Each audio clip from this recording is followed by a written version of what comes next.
107.5 The Game Podcasting is sponsored by Modern Exterminating, a family-oriented company. Professional, honest, and dependable pest control solutions. We're your one-stop shop for all pests. Ty Simpson has 18 touchdowns to 1 interception. He looks unstoppable. The wide receivers look unstoppable. Jam Miller is back. Defense has some flaws.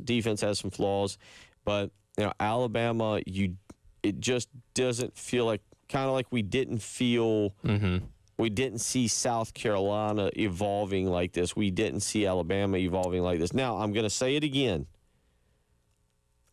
This doesn't mean that you throw your hands up and go, why play the game?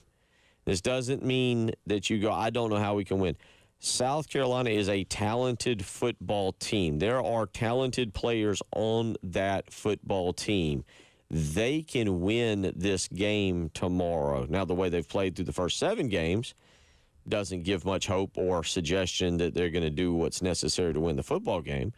But there are players there that can make plays. There are coaches there, some coaches, that can call ball plays defensively that can slow down Alabama. That's why I don't think everybody goes, well, first quarter.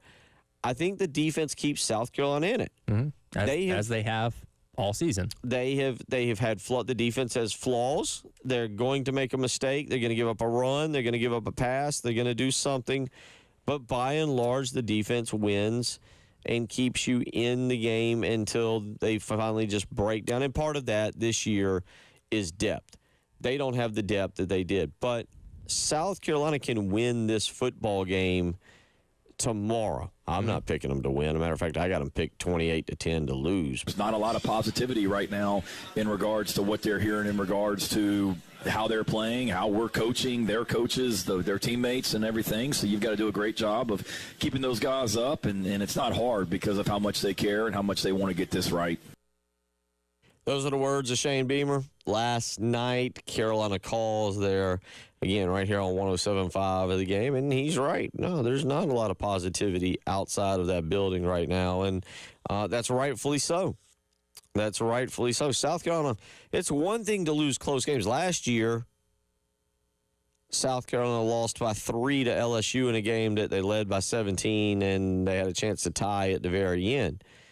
Last year, South Carolina lost by 2 to Alabama in a game that they led, and I was there in Tuscaloosa, and if not for that Lenora Sellers fumble after the O'Donnell Fortune pick, I think South Carolina wins that game. I think South Carolina might have won that game by 2 touchdowns. They had Alabama on the ropes in that game, and you kind of had to be in the stadium to feel the vibe of it.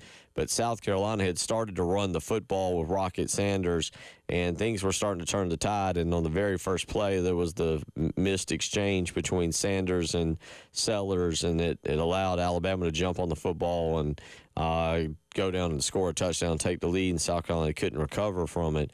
But there was more positivity in a 3-3 start last year than there is in a 3-4 start when you get beat, by 19 points, by 20, by 19 by Oklahoma, by 24 points, by